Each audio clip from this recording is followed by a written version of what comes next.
Does Ankama regret Dofus Touch? They definitely could have reason to. Now with Dofus Unity coming out on PC and their eventual transfer to mobile cross-platforming, it seems that Touch is running out of uniqueness that could keep them relevant.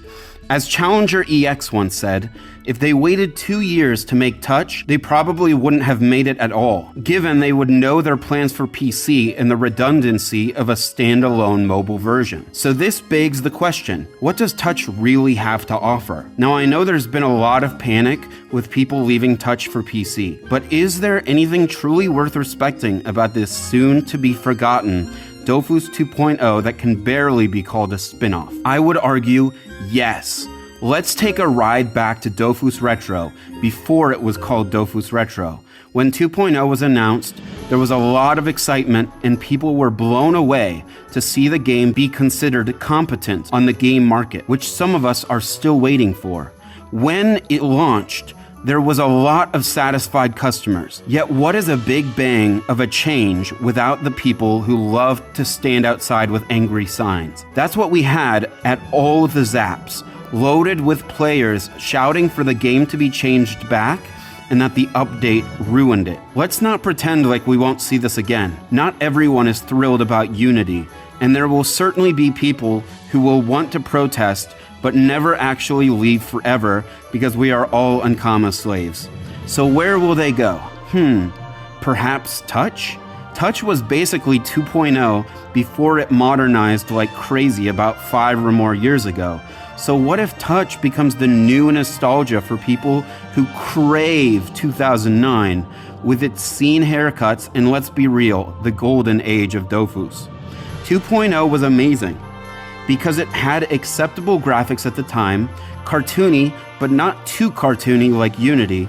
The game had the roam around feeling where you felt like you could do whatever came to mind instead of feeling like you're in a rush to get to 200, and it's most likely the world that most players were familiar with the longest.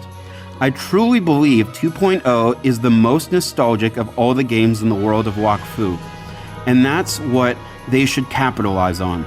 Here are some ideas on what the game could do to capitalize on making players feel at home and stick around, because the last one includes a complete revamp of the game. Number 1, if you're going to pull the PC audience, you need to be able to play this game on PC.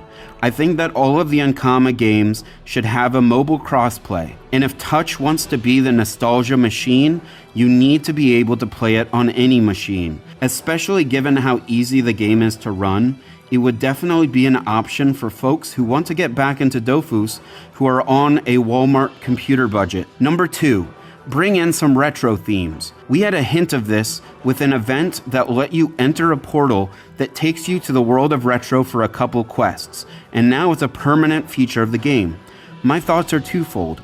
One is that they should pull a Diablo 2 Resurrected and allow you to switch to the retro version at any time. This is clearly a ridiculous task given the Touch budget, and I'm throwing it in there just to get our brain juices moving.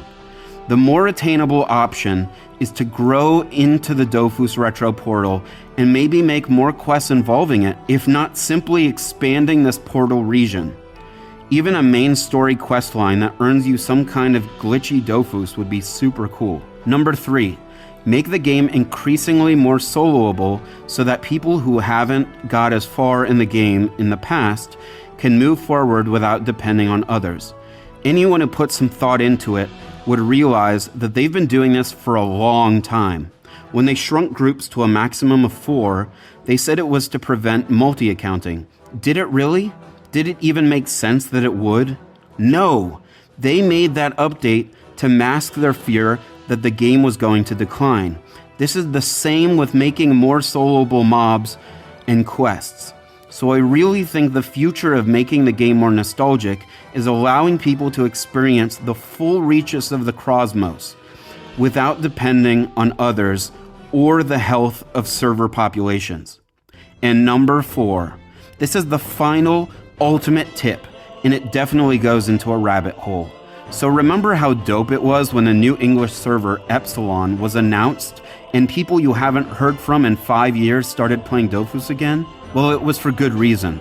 Sure, Dofus Touch is a good game and all, and new players can come in here and enjoy it, but what does the true charm come from?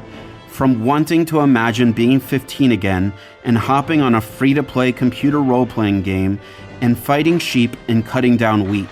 That's why Epsilon was the cream of the crop. So how does Ankama capitalize on this? Seasons. This game needs to run the nostalgia train 24/7. We all love starting out. Emulate our ancient naivety. How would this work? So basically, every 3 months, there would be what would function as a new server within the old servers. Everyone who makes a character within a 3-month period gets bonuses from playing with other players in that season. You would get a boost in XP, drops, and work towards seasonal missions together. If you reach level 100 within the season limit, you can reset to level 1 and you unlock access to bronze drops. If you get to 160 and reset, you unlock access to silver drops. If you get to 200 and reset, you get access to gold drops. These drops can make exclusive equipment that can be worn by only that seasonal character and any non-seasonal character. Basically, people would be grinding new characters to spunk out their old characters. This makes it so there's always people to play with when you start this game out for the first time, allowing new players to always have a community. Also, all dungeons should work like the Elemental dungeon does now. Certain dungeons are open for free during each day of the week, and then they are all open on the weekend. Spunk up the group finder so people are more likely to use it, and people will always have a group to hit monsters with. Also, running dungeons with Ankama bots to fill a group wouldn't be a huge deal, or they could build the hero system like in Wakfu.